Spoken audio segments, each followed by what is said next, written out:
जिसका नाता, प्रभु आपके श्री चरणों से जुड़ गया जिसका नाता, चिद स्वरूप का बोध करा कर चुका दिया यम खाता, चिद स्वरूप का बोध करा कर चुका दिया यम खाता, जिसको मिल गया तेरा इशारा, जिसको मिल गया तेरा इशारा, उसके बन गए सब काम, उसके बन गए सब काम, पाया जिसने तेरा सहारा, पाया जिसने तेरा सहारा, उसके बन गए सब काम, उसके बन गए सब काम, वो ना झुकता कहीं दोबारा, वो ना झुकता कहीं दोबारा, उसके बन गए सब काम, उसके बन गए सब काम। बोल सच्चिदानंद भगवान की जय, सद्गुरुदेव महाराज की जय। आदरणीय बहन जी, उपस्थित प्रेमियों, श्रीमद् भगवत गीता के आधार पर कुछ दिनों से चर्चा चल रही है। श्रीमद् भगवत गीता का 16वां अध्याय दैवासुर संपद विभाग कहलाता है। इसके अंदर भगवान ने 24 श्लोकों में दैवी और आसुरी संपत्ति का वर्णन किया है। तो आसुरी संपत्ति का वर्णन 21 श्लोकों में आया है और दैवी संपत्ति का वर्णन भगवान ने 3 श्लोकों में किया। तो आसुरी संपत्ति पर चर्चा चली हुई है। भगवान ने कल बताया था मद। भगवान कहते हैं दम्भो दर्पोऽभिमानश्च,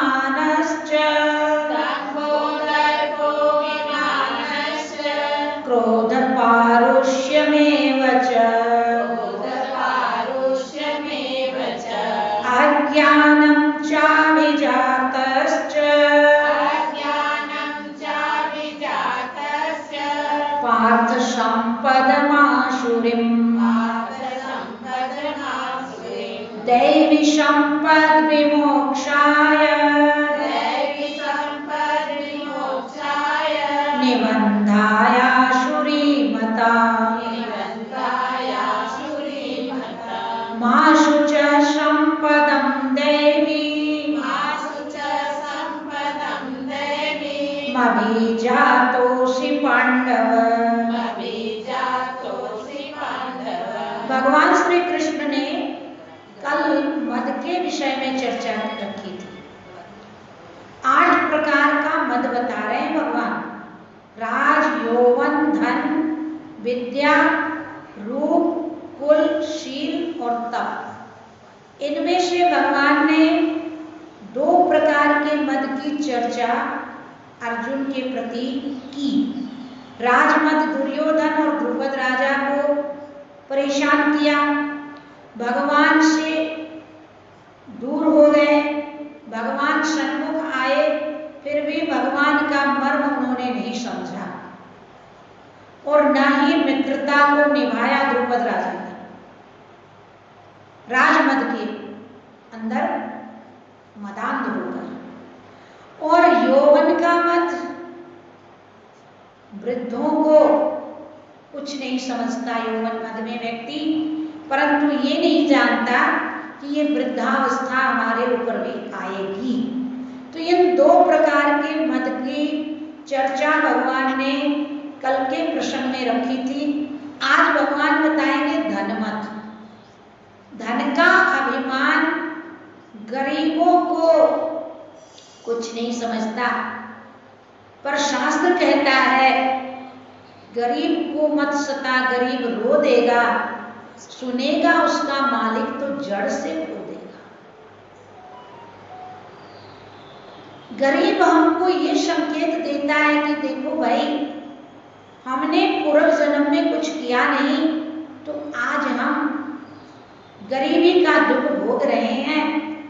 तो इसलिए आप भी देना सीखो और देकर के एहसान नहीं करना, ये देना। गरीब से कोई प्रीति नहीं करता है। एक गांव में 7 भाई थे और एक उनकी बहन थी।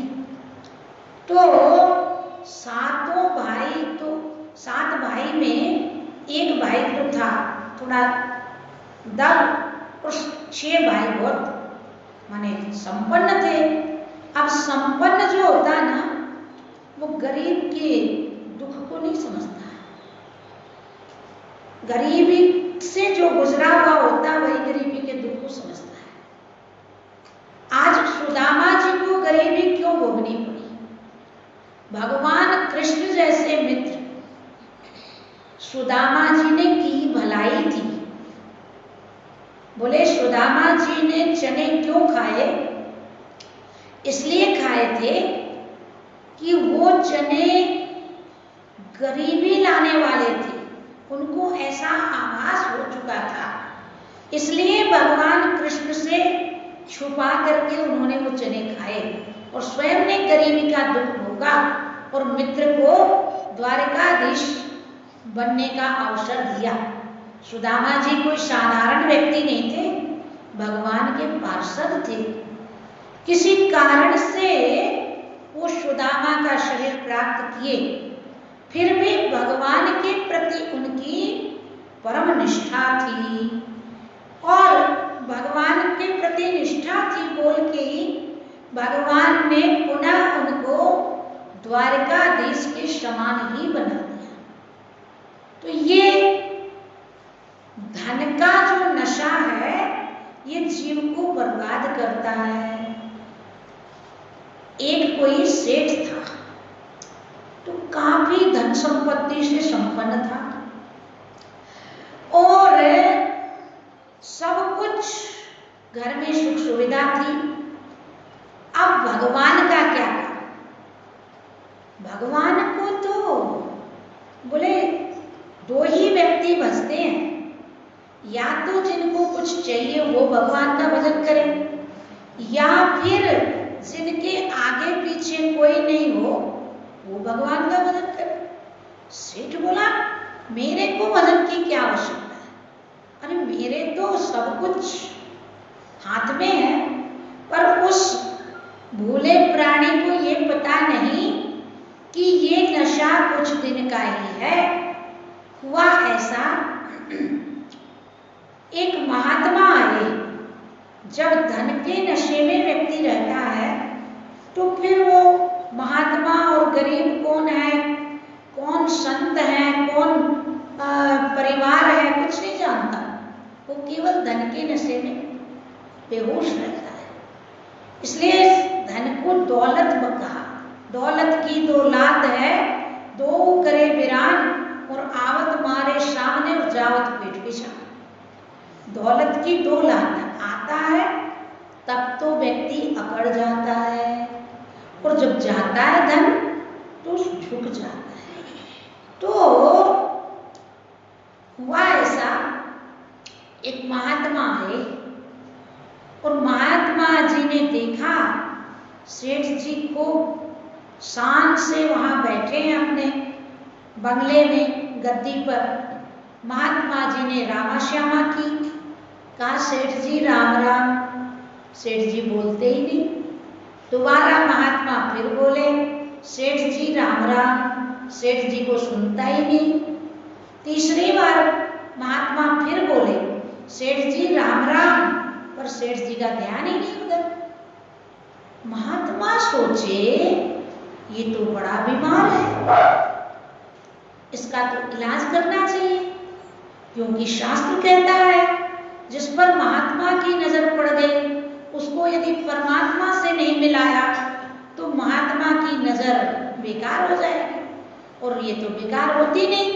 भगवान का कथन है कि महात्मा की नजर कभी बेकार नहीं जाती। महात्मा का मिलना दुर्लभ है, परमात्मा का मिलना सुलभ है, ये भगवान कहते हैं। तस्याम सुलभ पार्थ नित्य युक्तस्य योगिना। तो महात्मा सोचे कि अब क्या करना चाहिए। आसपास के लोगों से पूछा, बोले सेठ जी कहीं जाते आते हैं क्या? बोले भाई और तो कहीं नहीं जाते हैं, एकादशी के दिन गंगा स्नान के लिए जाते हैं। महात्मा बोले काम बन गया। मन में सोचा अब महात्मा कायाकल्प करना जानते थे। जब एकादशी आई और सेठ अपनी कार में बैठ करके गंगा स्नान के लिए गया, सेठ ने जैसे ही गंगा जी में गोता लगाया, इधर महात्मा सेठ का रूप बना के आए और ड्राइवर से कहने लगे, बोले जल्दी चलो, एक मेरे जैसा ठगा घूम रहा है, वो आ जाएगा तो फिर उससे बचना मुश्किल हो जाएगा, इसलिए जल्दी से गाड़ी में बैठाओ मेरे को और जल्दी लेके चलो बंगले। ड्राइवर भी नहीं समझ पाया। अब जो नकली सेठ बने थे महात्मा, वो बंगले पर आ गए और पौत्रों ने भी नहीं समझा, किसी पहरेदार ने भी नहीं समझा, कोई नहीं समझ पाया। महात्मा वहां रह रहे हैं, रहने लगे। इधर सेठ जी आए गंगा स्नान करके, न गाड़ी न ड्राइवर। ये क्या हुआ? कभी पैदल चलने की आदत नहीं थी महाराज को, बड़ी मुश्किल में घर लिया। घर के पास पहुंचे तो जाते ही और नौकरों ने फटकार लगाई, बोले कहाँ घुस रहे हो घर में, कौन हो तुम? अब सेठ बोला ये क्या हुआ आज? पुत्रों को आवाज लगाई। पुत्रों ने कहा कौन है? हमारे पिताजी तो घर में बैठे हैं, जल्दी हटाओ इसको। नौकरों से कहा। सेठ ने सोचा आज हो क्या गया, क्योंकि ड्राइवर ने सारी बात बता दी थी। महात्मा को कोई समझ नहीं पाया, सेम टू सेम उनका स्वरूप। अब जो असली सेठ था उसको वहां से धक्का मार के हटा दिया। अब हारे को हरिनाम। अब सेठ जी क्या करे, वापस गए कचहरी में, यहाँ न्यायालय में जाके उन्होंने अपील की। बोले भाई ऐसे ऐसी बात है। तो न्यायाधीश ने कहा भाई दोनों को बुलाया जाए। अब न्यायाधीश के सामने जब दोनों उपस्थित हुए तो न्यायाधीश भी देख के चक्कर में पड़ गया। बोला ऐसा मामला तो कहीं नहीं देखा। अरे कोई फर्क नहीं, एकदम एक उम्र, एक जैसी शक्ल सूरत, आप समझे कैसे कौन नकली कौन असली?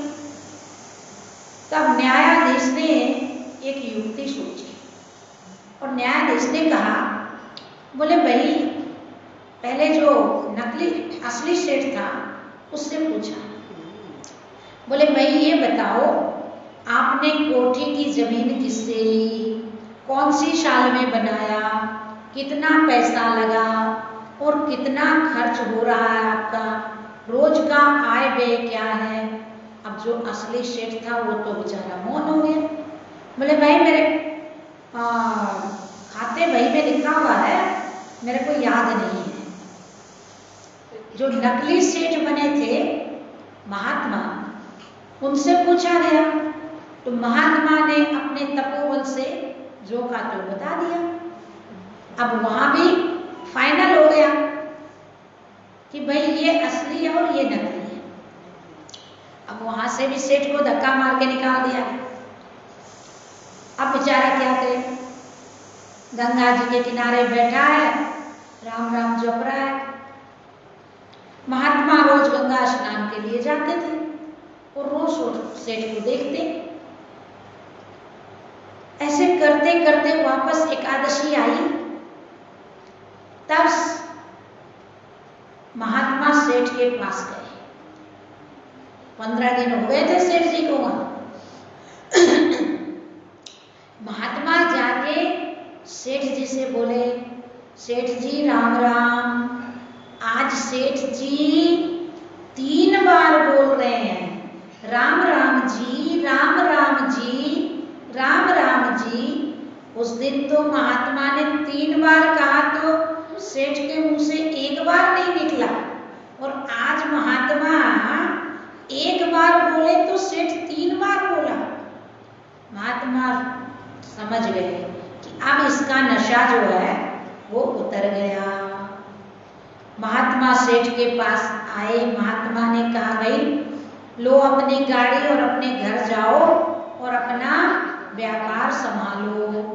सेठ बोला, महाराज मैं नहीं जाऊंगा, मैं तो अब वहां नहीं जाने वाला, क्योंकि मेरे को बहुत फटकार मिली है वहां से, अब नहीं जाता। महात्मा बोले, अब तेरे को सब सम्मान के साथ घर में प्रवेश कराएंगे, ये सब मेरी करामात थी, तेरे को होश कराना था। सेठ ने महात्मा के चरणों में वंदन किया, महात्मा से दीक्षा शिक्षा प्राप्त की और महात्मा के बताए हुए उपदेश के अनुसार अपने व्यापार को, बिजनेस को भी चलाया और परमात्मा से भी मन को लगाया। तो ये धन का नशा कब उतरता है? जब महापुरुषों की नजर गिर जाती है तो जीव का नशा उतर जाता है, और यदि संसारियों की नजर गिर जाए तो और नशा गहरा हो जाता है। जिस प्रकार से नशे वाले व्यक्ति को यदि मीठा खिला दिया जाए तो उसका नशा और जबरदस्त चढ़ जाता है उसको, परंतु उस जगह यदि कोई दया करके खटाई खिला दे तो उसका नशा उतर जाता है। तो संसारियों के जो शब्द हैं, संसारियों का जो शब्द है, वो तो नशे के साथ मिठाई का काम करती है, संसारियों की वाणी। और महापुरुषों की वाणी नशे के लिए खटाई का काम करती है। महापुरुष विवेक की खटाई खिला करके और नशा उतार देते हैं, और जब नशा उतर जाता है तो जीव सुखी हो जाता है। इसलिए महापुरुष कहते हैं कि धन के नशे में व्यक्ति परेशानी का शिकार बनता है, और जब समझ में आ जाता है तब वो क्या कहता है, बोले भाई तेरा क्या हाल चाल है, महात्मा पूछते हैं तो क्या कहता है, क्या हाल कहूँ अपने घर का, सुख तो है लेकिन चैन नहीं, क्या हाल कहूँ अपने घर का, सुख तो है लेकिन चैन नहीं, घर में बहुएं और बच्चे हैं, नौकर भी अच्छे अच्छे हैं, घर में बहुएं और बच्चे हैं, नौकर भी अच्छे अच्छे हैं, पर रोज की घर की खटपट में सुख तो है लेकिन चैन नहीं, पर रोज की घर की खटपट में सुख तो है लेकिन चैन नहीं, क्या हाल कहूँ अपने घर का, सुख तो है लेकिन चैन नहीं, खट रसमय व्यंजन मिलते हैं, बिजली के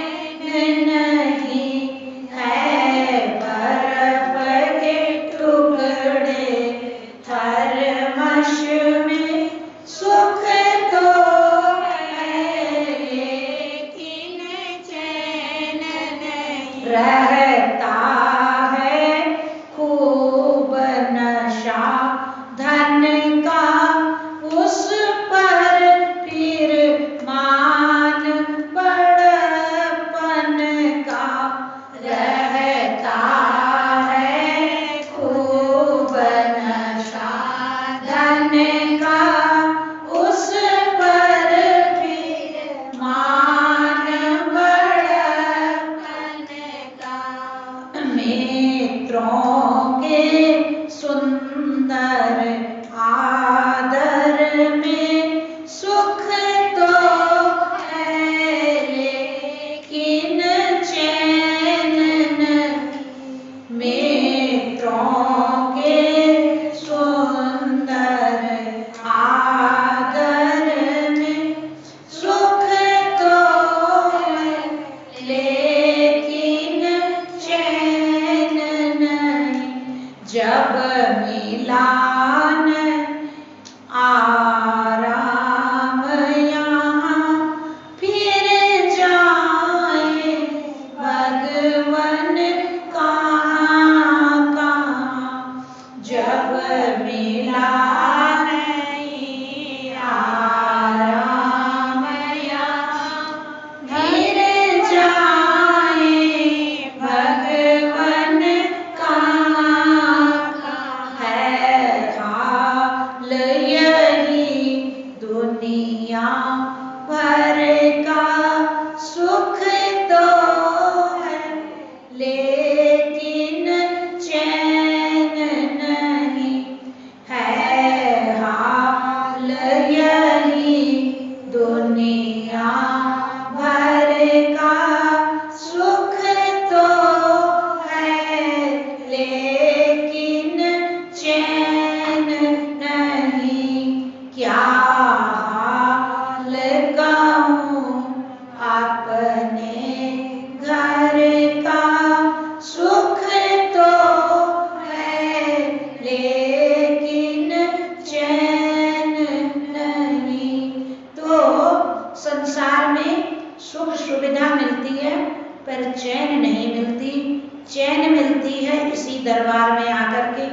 इसलिए सब साधक चैन के लिए इस दरबार में आते हैं और संत सतगुरु से अपनी चैन पा करके हमेशा हमेशा के लिए और अपने स्वरूप में स्थित होते हैं। अब चैन कैसे मिले इसका साधन आदरणीय बहन जी बताएंगे। बोल सच्चिदानंद भगवान की जय, सतगुरुदेव महाराज की जय। हम तो भाई इधर उधर की बात बताते हैं, खास बात तो बहन जी बताएंगे। गुरुदेव ने सबको खास बात बतानी